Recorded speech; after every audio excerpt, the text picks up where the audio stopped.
tema extremamente relevante para nós, que é gestão eficiente em saúde. Eu sou Germano Souza, estou apresentando aqui nossa 51ª sessão científica professor Luiz Venere Decour, e para essa sessão nós optamos por trazer o professor Leonardo Brauer, que é um excelente intensivista, um colega de longa data, um amigo de longa data.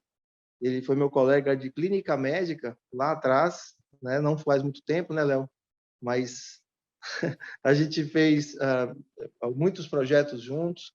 Em medicina intensiva, ele é um intensivista de formação, enveredou muito rapidamente para a área de gestão, na área de terapia intensiva e, posteriormente, em nível empresarial.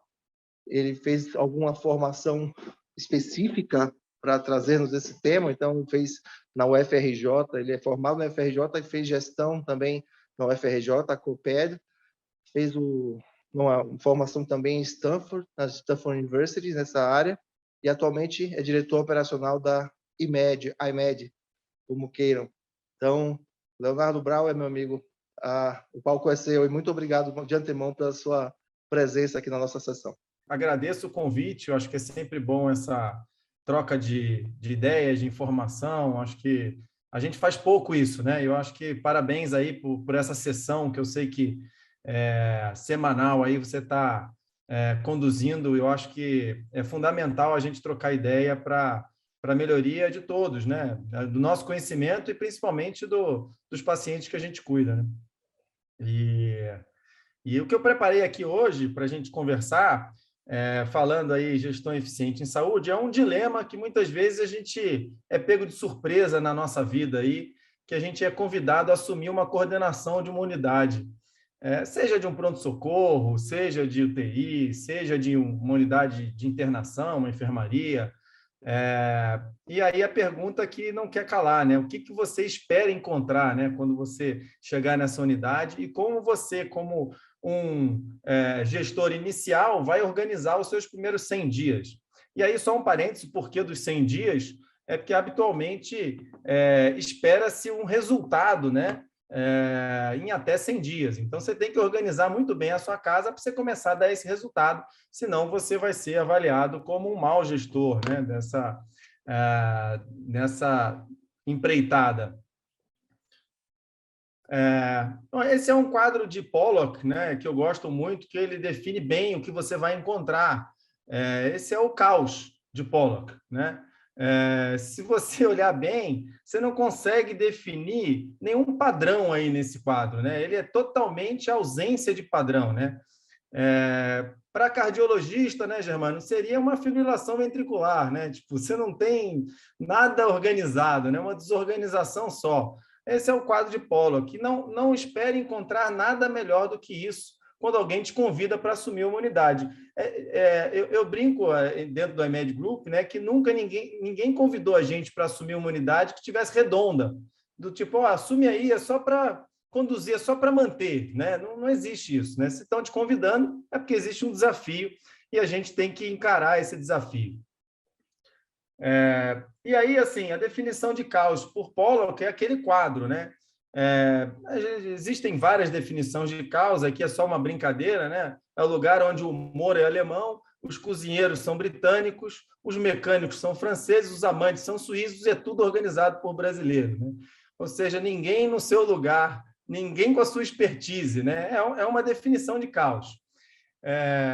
No dia a dia, o que a gente vê nessas unidades, né? A equipe júnior, com vários conflitos emocionais durante o dia a dia lá do trabalho, engajamento péssimo, falta profissional, ninguém às vezes quer trabalhar naquele lugar, te ligam por coisas banais, você como gestor lá recebe milhares de ligações ao longo do dia e da noite por questões bobas, e não te ligam quando realmente precisavam ter te ligado, ou seja, quando realmente você tem um problema na unidade e que você deveria saber. Parece que toda a equipe torce contra, né, que nada dê certo. Os erros, muitos erros, seguidos de danos frequentemente. E quando você vai olhar o resultado ou o indicador, nem tem indicador, né? Então, você nem sabe qual é o resultado, mas com certeza, se você soubesse, o resultado seria ruim. Então, essa, para mim, é uma boa definição de caos. Se a gente fosse resumir, de uma forma mais poética, digamos assim, é um lugar onde você não conhece a estratégia, não tem um norte bem definido, os profissionais são despreparados e imaturos, eles desconhecem os papéis e responsabilidades, não tem nenhum padrão, ou seja, não há processo no lugar, a comunicação é ruim entre os profissionais, os conflitos emocionais são frequentes, muitos erros e eventos adversos com muitos danos, e o resultado é ruim. Então, essa é a definição do caos, essa é a definição de uma unidade que vocês vão ser convidados a assumir um dia na vida, e vocês não esperem nada melhor do que isso que vão encontrar. Por um lado, se a gente for citar um pouco da filosofia, né, é preciso ter um caos dentro de si para dar luz a uma estrela cintilante. Eu vou traduzir Nietzsche dizendo que quando você pega um lugar muito ruim, é bom que qualquer ação que você faça de melhoria, ela vai aparecer muito claramente. Então, aqueles seus primeiros 100 dias, você vai conseguir mostrar algum resultado. Mas se você tiver um método para fazer isso, o seu resultado vai ser muito melhor. E essa é a ideia da gente ver isso aqui hoje. Nos próximos 30, 40 minutos, a gente falar como que a gente pode ter esse método de colocar um trabalho padronizado dentro dessa unidade. Eu gosto de mostrar um curso de MBA em um slide. Obviamente, eu não quero esgotar o assunto, mas a gente resume o que você vai precisar fazer ao longo dos 100 dias. Então, basicamente, uma gestão clínica, né? Essa parte acaba sendo fácil para quem trabalha e sempre trabalhou dentro da área da saúde, que é fazer a gestão clínica dos seus pacientes, daquela unidade. Mas a gestão de pessoas é fundamental, e aí dentro de gestão de pessoas, tentar instituir meritocracia, avaliação de desempenho, desenvolvimento dos profissionais, trabalhar papéis e responsabilidades de todo mundo, como que vai funcionar aquela cadeia de ajuda dentro daquela unidade. E eu deixei destacado, mas ele pode ser encarado dentro da gestão de pessoas, que é a gestão do conhecimento. Não só da parte de treinamento técnico e comportamental, que a equipe vai precisar, mas eu destaquei porque a gestão do conhecimento, do ponto de vista organizacional, ela vai além disso, porque um aprendizado de uma unidade, ele deve passar para as outras unidades do hospital, porque senão você não tem aprendizado organizacional. Senão, um problema que acontece numa unidade vai acontecer numa outra unidade porque elas não se conversam. E a gente tem que entender que um aprendizado de uma unidade, ela pode e deve ser divulgado para o resto da instituição para que você haja esse aprendizado. O ISG, que ainda tem várias unidades, e a gente na Unimed também trabalha com várias unidades, a gente quer, inclusive, aprender, né, com outras unidades. Então, aqueles problemas que acontecerem em outras, eles têm que ficar evidentes para que a gente consiga evitar nas unidades que não passaram por aquele problema ainda. Então, por isso que eu chamo de gestão do conhecimento. Aquilo que a gente vai aprendendo, a gente tem que fazer essa gestão do conhecimento. Além da gestão de processos e qualidade, né? A gente tem que sempre fazer melhor a cada dia. Então, olhar para a segurança, para a parte de protocolos, as diretrizes, como que está o fluxo de atendimento, seja no pronto-socorro, seja de admissão e alta, como estão os seus indicadores. Então, essa gestão aí da qualidade dos seus processos, ela é fundamental dentro da sua gestão. Além disso, a gente lida com diversos clientes, né? Eu coloquei aqui no plural de propósito, e aí não encare o nosso cliente apenas como os pacientes, né? A depender se você está no setor privado ou no setor público, você trabalha com vários clientes. A gente, dentro do IMED, a gente fala que todo mundo, se olhar para qualquer lado dentro do hospital, são seus clientes.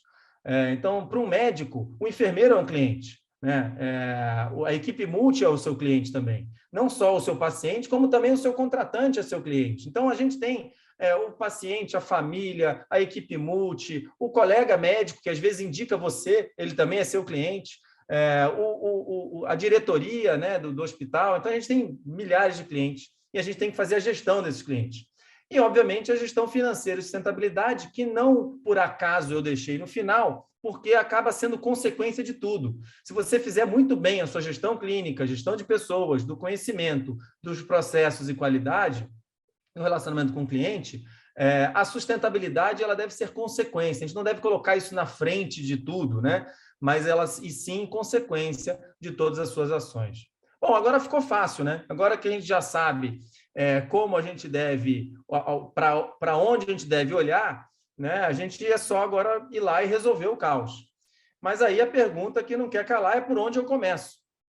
E aí eu tenho uma frase que a gente gosta sempre de falar, que é: o principal trabalho de um líder é melhorar o trabalho das pessoas. Vou repetir: o principal trabalho do líder é melhorar o trabalho das pessoas.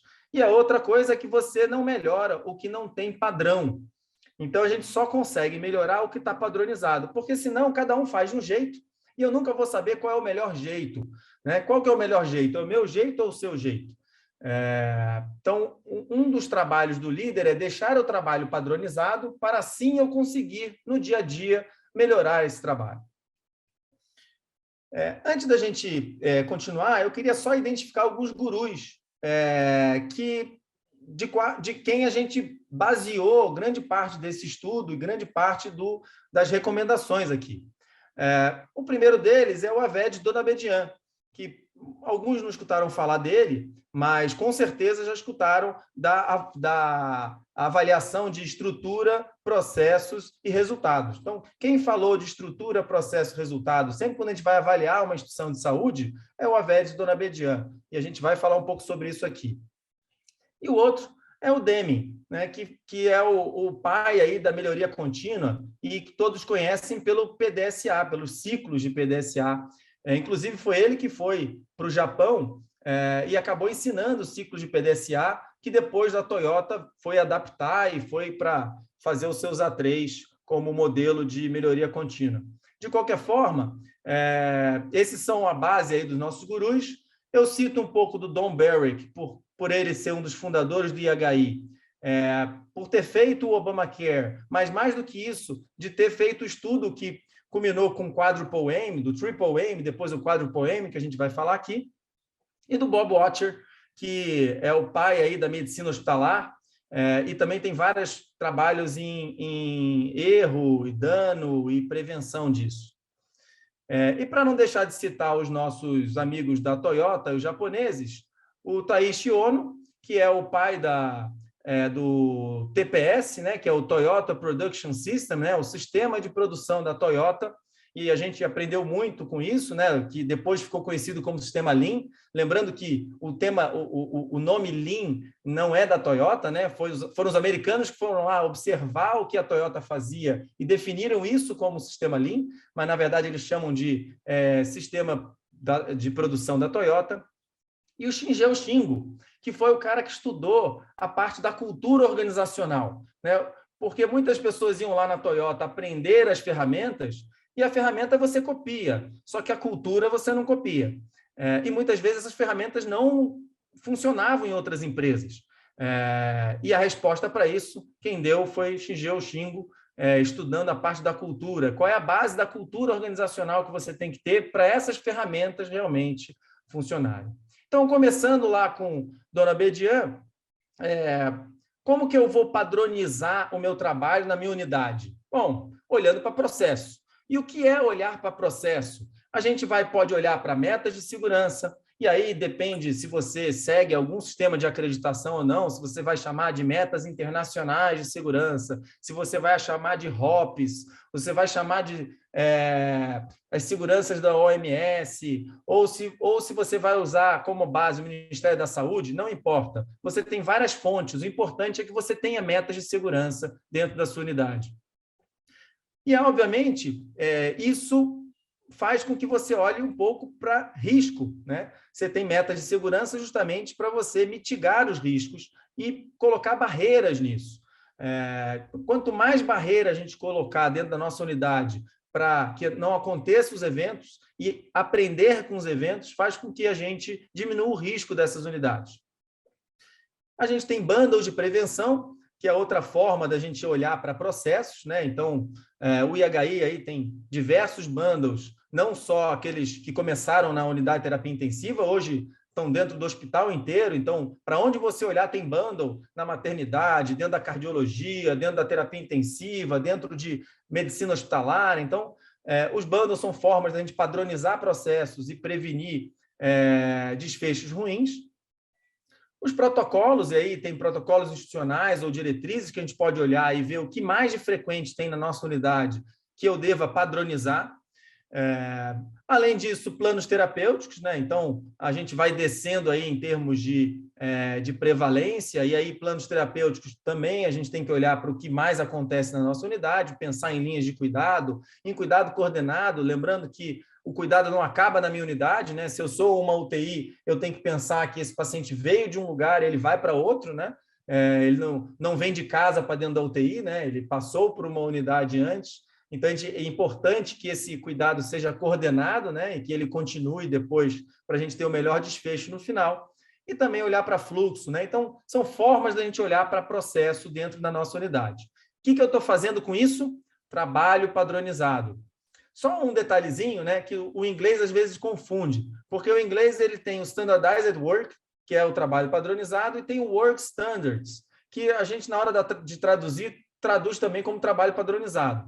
Mas existe uma diferença entre Work Standards e Standardized Work. O que a gente chama de o padrão de trabalho é como você vai, por exemplo, fazer um procedimento, né? Então, qual é o padrão de passagem de catéter? Na minha unidade tem um padrão, você não pode sair daquele padrão, porque senão você vai ou contaminar, ou não seguir um passo importante ali. Como é que é o padrão da sondagem vesical? Como é que é o padrão do atendimento de pós-operatório? Então, tem padrões.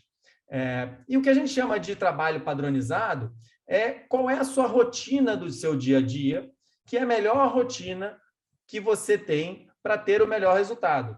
Por exemplo, se eu chego na unidade, o melhor é eu olhar o paciente ou ir tomar café? Estou dando um exemplo, né?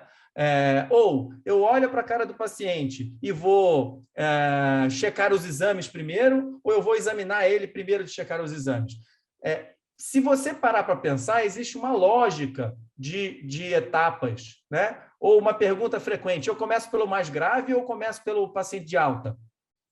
E por aí vai. Se você define isso, você também está trabalhando a qualidade dentro da sua unidade, como um trabalho padronizado, onde naquela unidade as pessoas chegam, fazem isso, depois fazem aquilo, depois faz aquilo, e eu tenho um passo a passo que melhor está envolvido com desfecho com o meu paciente.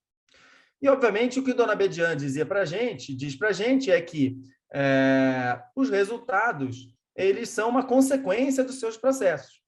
Quanto melhor os seus processos, melhor serão os seus resultados. E aí a gente cita já o Don Barrick, quando ele falou de Triple Aim, e aqui depois evoluiu para o Quadruple Aim.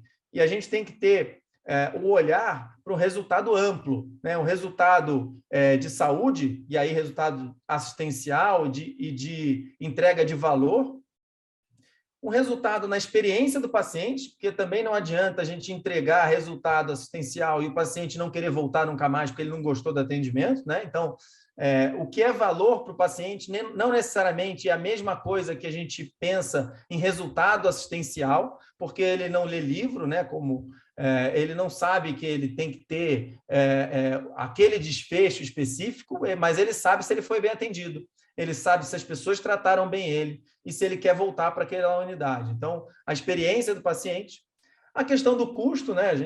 A gente tem recursos limitados, né? E a gestão nada mais do que trabalhar com recursos limitados, senão seria fácil, né? Só aumentar o financiamento, aumenta o número de pessoas, aumenta tudo, mas não, a gente tem recursos finitos, então a gente precisa trabalhar dentro de custo. Então, toda vez que a gente melhora um resultado assistencial com percepção pelo paciente, reduzindo o custo, é o melhor dos mundos, é o Triple Aim. E o que fica faltando para o Quadruple Aim?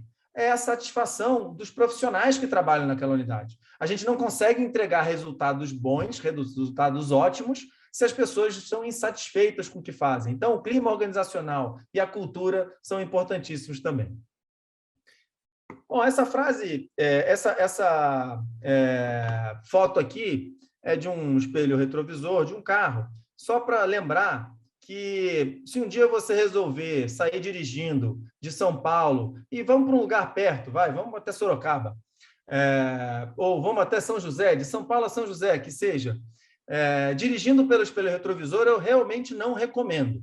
que você deixe de olhar à frente e fique olhando só pelo espelho retrovisor. O espelho retrovisor a gente olha de vez em quando, né? A gente vai olhando para frente e vai olhando de vez em quando para o espelho retrovisor.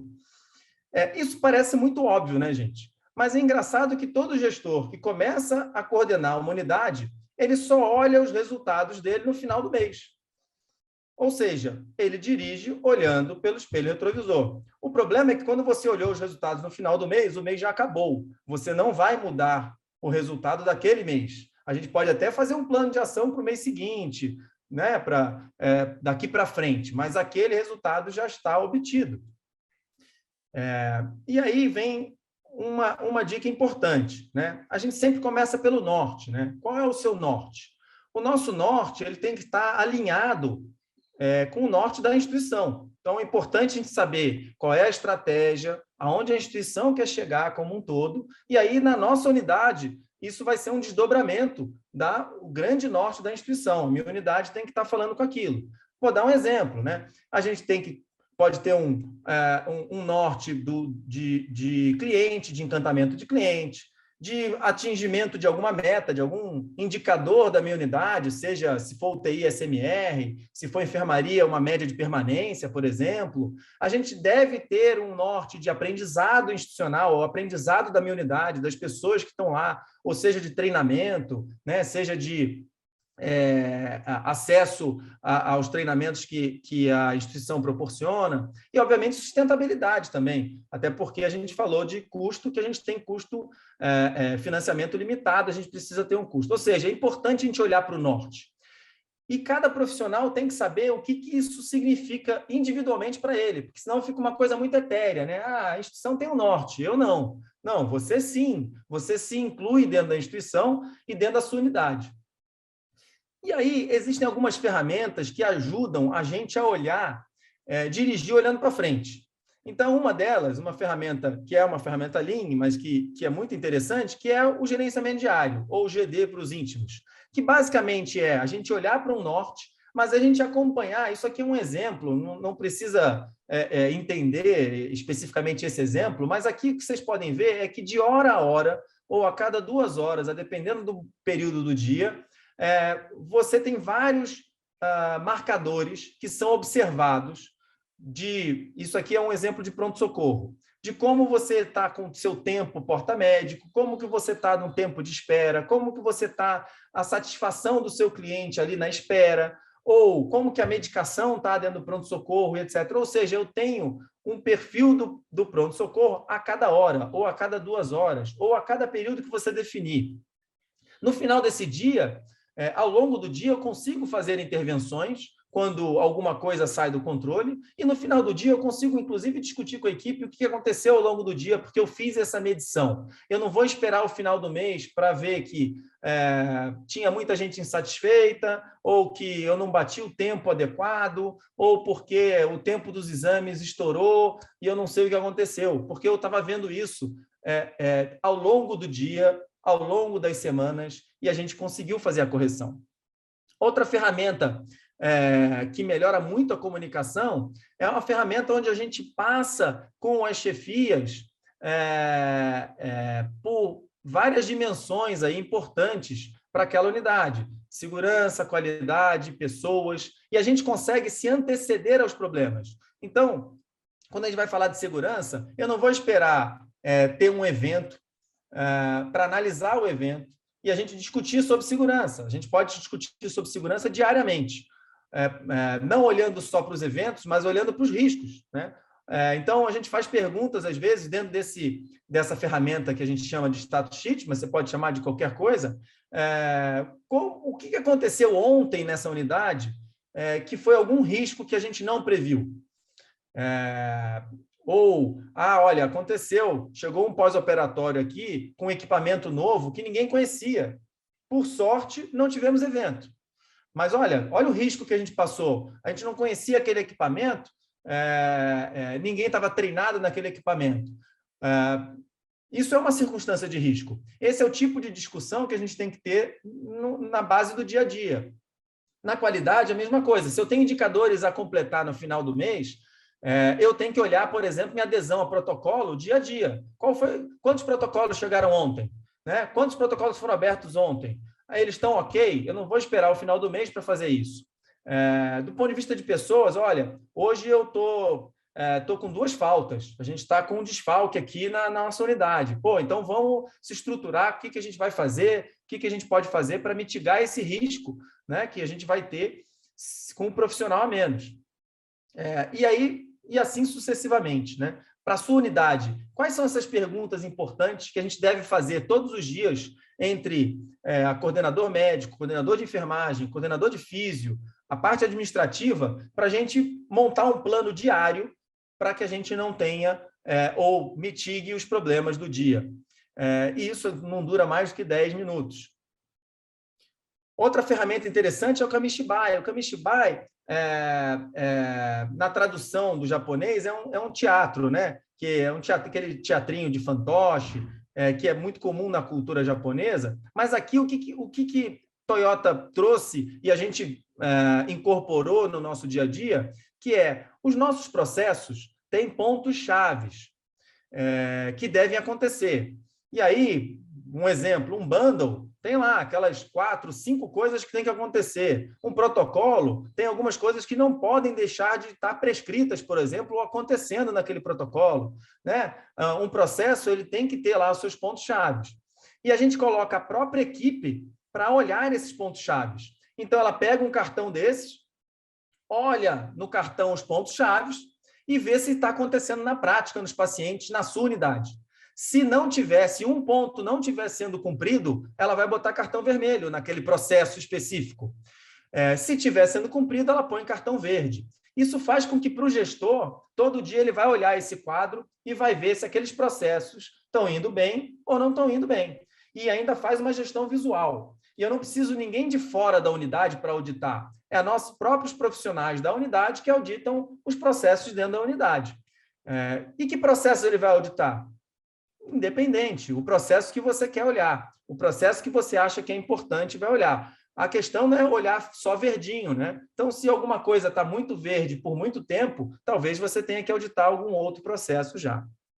Outra ferramenta que a gente consegue olhar para frente, olhar no dia a dia, é o Huddle, né? A gente chama de resolvo, mas o importante desse Huddle é que abra-se a discussão com a equipe, né? Rapidamente também, 10, 15 minutos ao longo do dia, no melhor momento para todos, onde a gente olhe para o norte e a gente veja os problemas que estão nos afastando do norte. E eu sempre falo que a gente tem alguns objetivos no Huddle. O Huddle, primeiro, ele comunica o norte com todo mundo da nossa unidade, ele olha para os problemas que estão acontecendo, e todo mundo pode colocar problema ali, mas melhor do que olhar para o problema é mostrar para a equipe que todos nós podemos resolver os problemas. Não precisa ser o coordenador da unidade para resolver problema. E isso é um conceito interessante. Obviamente, cada um está no seu escopo ali, né? Mas problemas, às vezes, assistenciais, operacionais, o próprio pessoal dali já tem sugestões, né, para resolver. Então, isso gera uma comunicação muito fluida, né? Depois a gente pode, além disso, olhar para o gerenciamento diário. Então, aquela ferramenta do GD que eu mostrei para vocês no slide anterior, ela pode vir para dentro do Huddle, para a gente discutir no último dia o que aconteceu, qual foi o gargalo que a gente viu, qual foi o problema que aconteceu e o que a gente vai fazer para evitar isso, né? Então, o Huddle acaba sendo uma ferramenta muito interessante. Isso aqui é um outro exemplo de Huddle, é só para vocês verem que o Huddle, muito mais, ele não é um quadro. O quadro é só uma maneira de você organizar as ideias, né? Mas muito mais do que o quadro, e aqui um exemplo que tem um local onde você coloca o norte, um local onde você coloca os problemas, um local aqui tem um A3, ou seja, como é que eu vou resolver os problemas complexos, um local do GD, como é que foi meu fluxo de ontem, né? Como é que eu posso analisar esse fluxo dos últimos 2, 3 dias? Tem algum problema ali para resolver? E eu posso, inclusive, ver indicadores do final do mês. Mas aqui eu não estou olhando só para o indicador do final do mês. Eu estou olhando no dia a dia os meus problemas. E aqui, só para mostrar que muito mais do que o quadro, o Huddle é essa comunicação clara e fluida da equipe, né? Discutindo problemas, soluções, o que a gente vai fazer naquele dia, naquela semana, naquele mês naquela unidade. E como que eu corrijo a rota, né? A gente falou aqui de diversas ferramentas que vão expor problemas para a gente, mas a gente vai ter que pegar esses problemas e começar a dar alguma solução para eles, né? Então, aí citando aí o nosso Deming, né, com o seu ciclo de PDCA, é uma das formas para a gente resolver isso, ou o A3, que é a maneira da Toyota que ensinou para a gente, mas funciona da mesma forma que um ciclo de PDCA.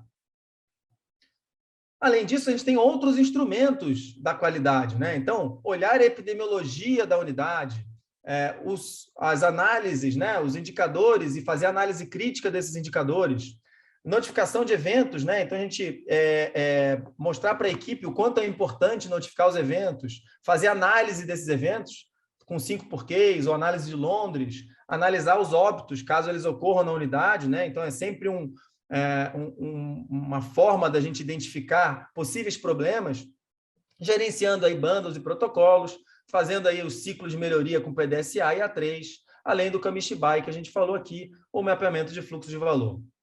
Só lembrando que dos focos de um gestor de uma unidade é com a qualidade da unidade, né? E quando a gente fala de segurança, segurança é um dos elementos para a qualidade. Lembrando que pela Institute of Medicine americano, ele fala em 6 objetivos, né, para a qualidade. Então, tem o domínio que protege o paciente, tem o domínio que garante as necessidades, ou seja, o nosso cuidado tem que ser centrado no paciente, ter equidade, né? Então, e tem o domínio que garante resultado. A gente tem que ser efetivo, tem que ser eficiente, ou seja, aquela gestão clínica que eu falei lá atrás, ela também é importante, ela também diz o quanto que sua unidade tem qualidade, né? Não basta ser só seguro o nosso cuidado, ele tem que garantir resultado. Eu gosto da foto do iceberg, né? Porque sempre quando a gente fala de segurança, a gente fala de iceberg, porque quando acontece um evento, é sempre a ponta do iceberg, né? Lembrando que o iceberg tem uma parte aqui que a gente não vê, que está por debaixo d'água, que é muito maior do que a parte de fora, que são aqueles riscos que a gente não está vendo, são as circunstâncias de risco. E que se eu começo a identificar só evento, provavelmente eu estou deixando de ver as circunstâncias de risco que existem naquela minha unidade. Lembrando que grande parte aí dos erros, eles ocasionam mortes, né? E tem um estudo que foi até mineiro, que aconteceu no país em 2018, mostrando que a segunda causa de morte não são tumores no país, e sim são os eventos que acontecem dentro das unidades hospitalares. A segunda causa mais prevalente de morte já são os eventos adversos que acontecem nas unidades hospitalares, ou seja, eu tenho que estar atento a isso na minha unidade. Então, eu vou voltar para aquele huddle que eu estava mostrando e vocês vão ver que tem um lugar aqui no Huddle que a gente deixa um QR Code para notificação de eventos. Isso é um exemplo, né? Mas não quer dizer que você precisa fazer isso. Mas tem que ter uma forma de notificar eventos e depois do gestor avaliar, né, que tipo de eventos estão acontecendo. Isso aqui é só um gráfico de Pareto, mas é uma forma que a gente consegue olhar esses eventos para tratar esses eventos depois, já que a gente tem que corrigir e evitar que eles voltem a acontecer. Isso aqui é o gráfico de valor, né? Quando a gente se pergunta o que é valor, e valor é uma métrica fácil de entender, que é qualidade sobre custo. E quando eu falo o que é qualidade, né? Qualidade é resultado assistencial mais a experiência percebida pelo paciente, né? Então, ele também diz o que é qualidade para ele, né? Então, resultado assistencial mais a experiência do paciente sobre custos. E custos aqui não entendo só como dinheiro, entendo também como tempo, né? Porque se eu posso tirar o paciente do hospital em 2 dias, se eu fizer isso em 4 ou 5, eu estou fazendo com um custo muito maior, né? Custo para o paciente e custo para o sistema de saúde também.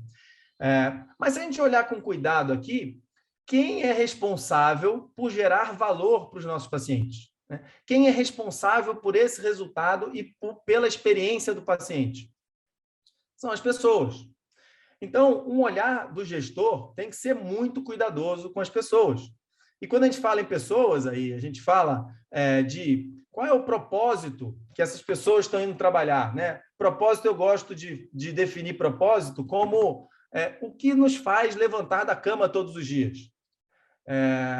E não é o dinheiro, né? Tipo, obviamente, todo mundo tem que pagar as contas, mas é muito mais do que isso, muito mais no setor que a gente atua, né? No setor econômico que a gente atua, o propósito é muito maior do que esse. Então, o gestor ele tem que deixar claro isso para os seus liderados, né?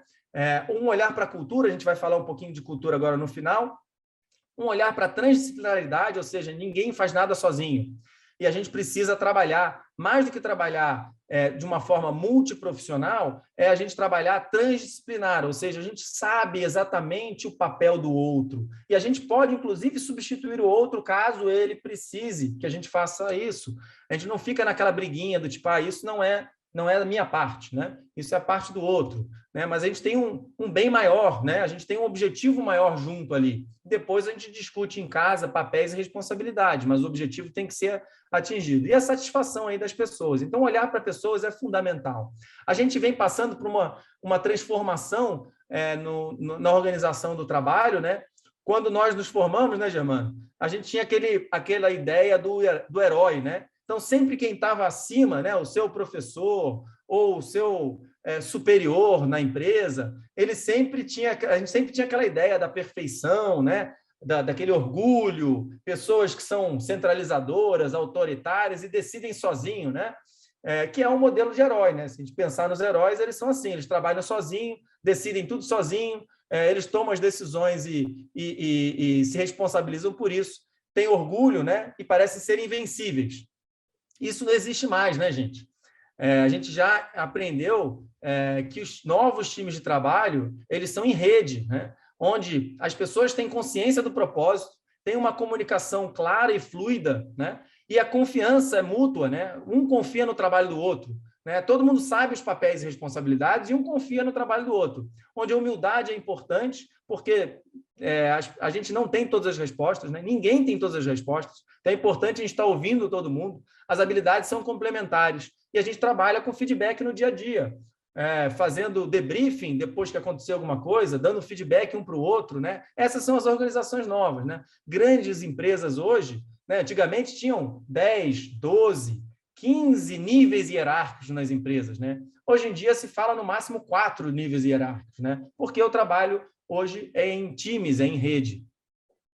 E aí um exemplo, né? O que a gente faz na visita multiprofissional? Uma visita multiprofissional nada mais é do que um trabalho em rede, onde ali não tem um chefe, né? Você tem cada um com seu papel, cada um com a sua responsabilidade, todo mundo contribuindo, né? E opinando.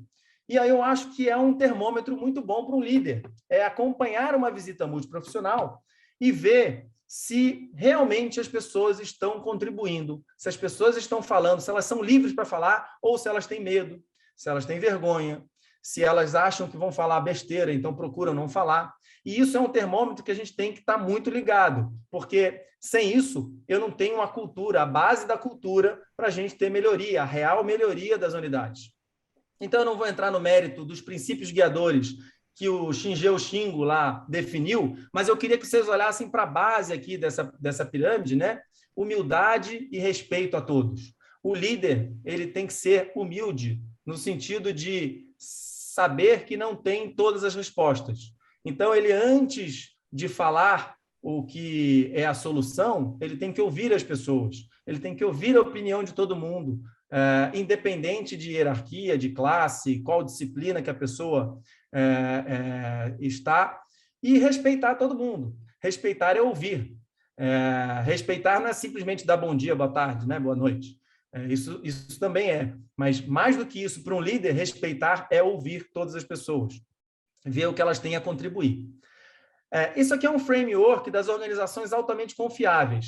E aí ele já fala um pouco sobre cultura. Se a gente olhar aí onde está escrito cultura, tem algumas peças desse quebra-cabeça, onde começa com a liderança, porque a liderança é fundamental para influenciar a cultura, porque as pessoas podem não ouvir o que você fala, mas as pessoas repetem o que o líder faz. Então, o que o líder está fazendo no seu dia a dia é fundamental para estabelecer cultura. Se ele se importa com qualidade de segurança, as pessoas vão se importar com qualidade de segurança. Se ele acha que qualidade de segurança é simplesmente uma coisa de preencher papel, as pessoas vão achar que qualidade de segurança é simplesmente uma coisa de preencher papel. Então, a liderança forte é fundamental. E o líder tem que garantir segurança psicológica. Quando a gente fala de ter humildade e respeito a todos, isso é garantir segurança psicológica, que as pessoas falem sem ter medo de falar, sem ter medo de ser punido, sem ter medo de ser ridicularizado, sem ter medo de não ser ouvido. Então, segurança psicológica é fundamental, além de outros aspectos que a gente já falou aqui, de trabalho em equipe, de responsabilização, né, definir papéis e responsabilidades. Outro estudioso de cultura, que eu acho muito legal, que também versa sobre o que a gente falou, é Amalbert. Amalbert diz que a gente vive em alguns espaços no nosso dia a dia, né? Então, o que ele chama de espaço legal é que quando a gente segue as regras, segue os protocolos, e a gente, com isso, sabe que a gente previne os eventos. Eu vou só fazer um exemplo aqui, que é quando a gente atravessa na faixa de pedestres, né? Então, qual que é a regra? Quando eu vou atravessar a rua, é de bom tom que eu faça isso na faixa de pedestres. Por quê? Porque é mais seguro, porque ali os carros sabem que é onde alguém pode atravessar. Além disso, obviamente, eu olho, né? Não vou atravessar sem olhar. Eu vou olhar e vou atravessar na faixa de pedestre. Com isso, eu tenho um risco muito menor de ser atropelado, e eu sei disso. Só que o que acontece no dia a dia, e aí dentro do hospital isso não é diferente, é que um dia eu estou meio com pressa, eu não vou andar até a faixa de pedestre. E aí eu vou lá e eu dou uma corridinha fora da faixa de pedestres. E sabe qual é o problema? O problema é que nada acontece nesse dia. Eu não sou atropelado, nem perto disso. E aí isso passa a ser uma rotina na minha vida, de atravessar fora da faixa de pedestre. E dentro do hospital é a mesma coisa. Eu sigo a regra do jeito que tem que ser, a norma do jeito que tem que ser para a segurança do paciente. Mas se um dia eu estou meio com pressa e eu pulo alguma etapa e nada acontece, aquilo ali passa a ser o nosso espaço ilegal normal. A gente se acostuma com isso. E esse espaço, que a gente fala que é o espaço da vida real, né? Que a gente faz algumas transgressões às regras no nosso dia a dia, ele é menos seguro do que o espaço legal. Até o dia que eu já estou acostumado tanto de atravessar fora da faixa, que um dia eu vou pegar um cruzamento e atravessar no meio do cruzamento, sem olhar direito de onde vem o carro. E aí o acidente acontece. E no dentro do hospital é a mesma coisa. Eu já estou tão acostumado a burlar aquela etapa, que na próxima etapa eu burlo de novo, e aí isso acaba acontecendo o evento grave. Então, isso é outra coisa que o líder tem que estar olhando. Se eu olho alguém sem higienizar a mão, ela está na minha frente, ela não higieniza e vai ver o paciente, e eu, como líder, não falo nada, eu consenti o espaço ilegal normal. Se eu consenti o espaço ilegal normal, no próximo dia, isso virou regra. Então, é importante que a gente, como líder, identifique isso e corrija na fonte. Mais uma frase aí sobre cultura. Voltando à filosofia, o Jung tem uma frase que eu gosto muito, que diz que até você trazer para o seu consciente, o inconsciente vai dirigir sua vida e você vai chamar isso de destino. Sem pensar muito na profundidade da frase, eu faço uma provocação para vocês. A cultura da organização está no seu consciente ou está no seu inconsciente? Será que o que acontece de resultados na nossa unidade é dependendo da estratégia desenhada ou dependendo da cultura que eu não estou olhando para ela? Porque, na verdade, quem determina muito do que acontece nas nossas instituições é a cultura organizacional. Então, essa é uma preocupação que o líder tem que ter. E aí, para resumir, aqui chegando aí com 45 minutos, para a gente resumir o que eu falei aqui, existe um ciclo que o líder tem que se preocupar ao longo aí dos seus primeiros 100 dias. Primeiro, a definição do norte. O norte e o propósito para as pessoas, né? Esse propósito tem que ser claro para todo mundo. O primeiro trabalho do líder é melhorar o trabalho. A gente falou isso. E para melhorar o trabalho, eu preciso ter trabalho padronizado, né? Quais são os padrões que a gente vai trabalhar? Além disso, a comunicação tem que ser clara e fluida dentro da equipe. E a gente, de preferência, deve trabalhar com uma gestão visual. Vocês viram aqui que vários dos quadros que eu mostrei tem vermelho, verde, né? Ele mostra claramente se a coisa está indo bem ou não está indo bem, né? A gente tem que olhar isso do ponto de vista diário e não deixar fechar o mês para a gente olhar o que está acontecendo na unidade, né? Padronizar o trabalho e acompanhar o que está acontecendo com os indicadores definidos aqui, ó, no meu norte, mas do ponto de vista diário. E fazer a gestão de processos e melhoria contínua, que isso é uma preocupação do líder. A gestão de pessoas é fundamental. A gente tem que olhar para as pessoas, treinar as pessoas, né? Fazer a gestão desse conhecimento, avaliação de desempenho e o programa de desenvolvimento dessas pessoas, né? E que elas estejam sempre olhando para o norte. E nunca esquecer a cultura organizacional, né? Já que, lembrando que Peter Drucker falou que cultura come a estratégia no café da manhã, né? Eu brinco que ela come no café, no almoço e no jantar, né? Se depender da cultura, sua estratégia vai por água abaixo. De nada adianta eu falar que eu quero qualidade e segurança na minha instituição se a minha cultura não está olhando para isso, né? Isso vai ser só um dizer para a gente colocar na parede, que nessa unidade a gente trabalha com qualidade e segurança se a gente não trabalhar a cultura junto. E é isso, gente. Eu acho que a gente para um pouco aqui e olha um pouco para as perguntas, Germano, e faz um bate-papo aí. Perfeito. Leonardo, excelente sumário. Foi um MBA em poucos minutos. Vários MBAs. Fantástica. Seu sumário foi irretocável, Léo. Joaquim, se quiser abrir o microfone, aliás, qualquer um pode só sinalizar, abre o microfone e estamos abertos aqui para discutir isso. Eu queria te perguntar o seguinte, Leonardo, na sua experiência, de tudo isso que você falou, tudo é muito complexo, tem muitos fatores que influenciam a boa gestão. Quais são um ou dois ou três mais desafiantes de todas essas questões que você listou, que são mais problemáticas, mais difíceis no trabalho de gestão hospitalar, e qual tem sido os remédios que você tem dado para essas duas ou três questões mais difíceis que você tem usado para resolvê-las? Joaquim, eu agradeço a sua pergunta, porque a gente fala muito, né, de um monte de coisa, aí você fala, pô, mas legal, mas onde é que é o calo, né? Disso tudo, qual é o calo? Eu vou começar do inverso. O que não é o calo, tá? E eu vou chegar no calo. Quando a gente se forma dentro da área da saúde, aí não importa se você é médico, enfermeiro, fisioterapeuta, nutricionista, a gente tem um olhar muito assistencial, que é olhar para você dar o resultado para aquele seu paciente. Então, a parte de gestão clínica acaba sendo mais intuitiva, mais fácil para o enfermeiro, para o médico, para o profissional que for. Então, quando ele tem que olhar para a gestão clínica, isso é meio intuitivo, vai fácil.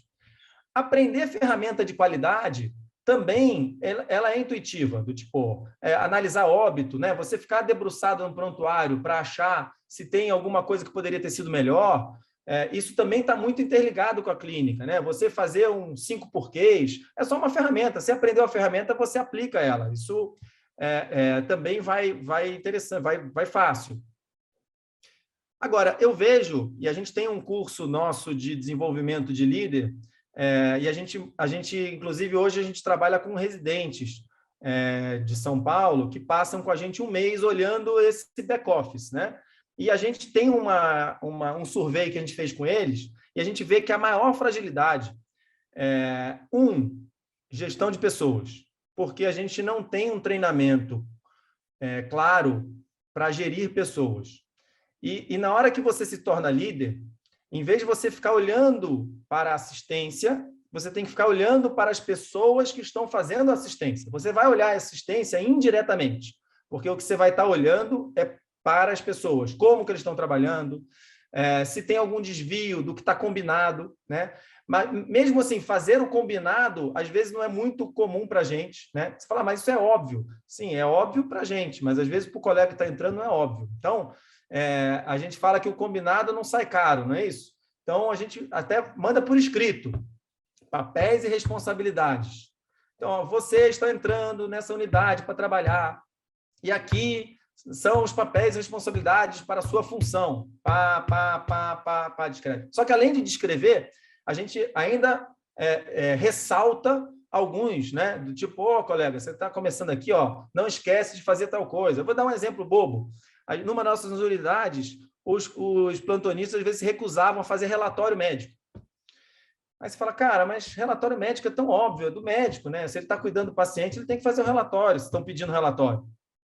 Então, a gente colocou isso no papéis e responsabilidades. Mas, além de colocar lá, ainda falo, colega, ó, lembra aqui, ó, se você estiver no plantão e pedirem para fazer um relatório, o relatório é a sua função.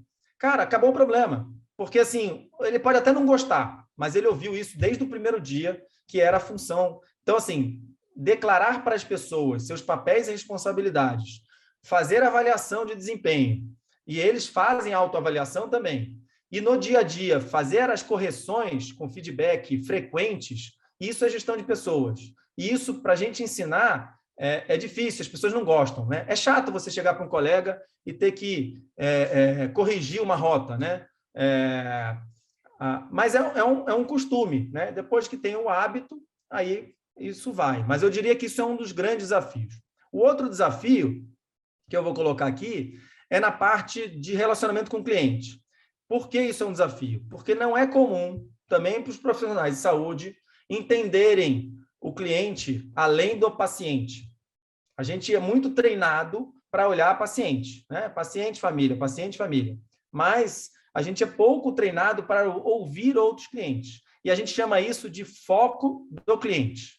Ter foco no cliente é ver o que ele realmente quer. E nem sempre ele é muito claro com o que ele quer. Então, tem que treinar o ouvido.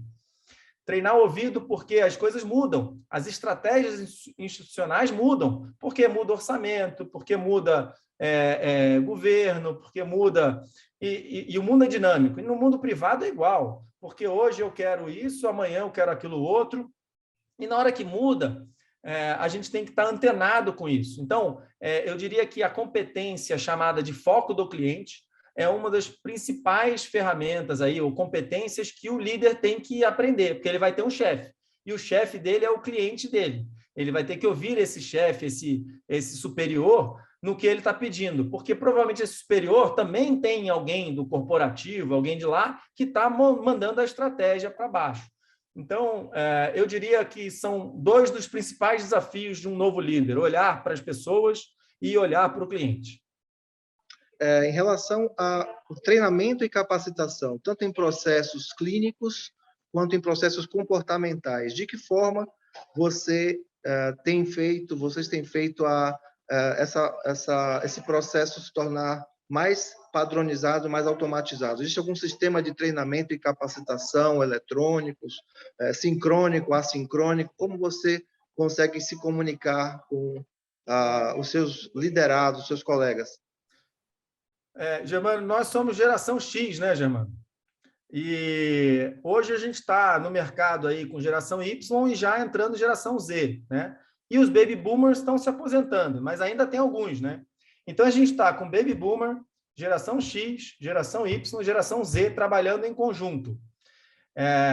Por isso que você entende aquele meu quadro de Pollock, que eu coloquei logo no início, né? Porque esse é um caos, porque são pessoas que pensam muito diferente. Então, não tem como a gente desenvolver um treinamento para um, porque não vai servir para outro, né? Então, a gente está com uma população jovem aí que não tem paciência para ler, né?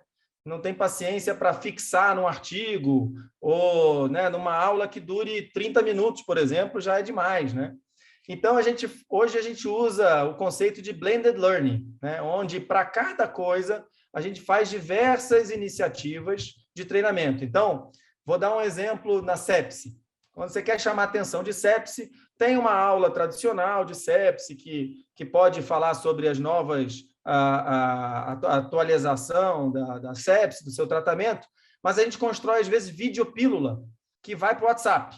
E a gente viraliza no WhatsApp videozinhos que são tipo de 40 segundos, 1 minuto. E a gente racha em vários videozinhos que a pessoa vai olhar rápido aquilo. Além disso, tem também os treinamentos in loco, onde faz-se simulações nas unidades. Então, mesmo, eu não sei se vocês já participaram daqueles escape rooms, que virou uma febre um tempo atrás, né? Que você tinha 1 hora, 60 minutos para sair de uma cena de crime ou para descobrir alguma coisa e tal. A gente começou a fazer o Ressusci Room, que é o quarto da ressuscitação, onde aquela equipe é colocada junto dentro da unidade de ressuscitação e eles têm que acertar todas as etapas, senão eles não completam aquela missão. Então, é uma coisa mais dinâmica, que no final das contas, ele tem a aula normal, ele tem o PDF para ler, ele tem o videopílula, ele tem o in loco e ainda tem o centro de simulação. Então, você ataca por todos os lados, é o que a gente chama de blended learning, né? Tem pessoas que preferem ler só, né? Então, tem colegas nossos que você conhece, o Fábio Moreira, por exemplo, que trabalhou com a gente.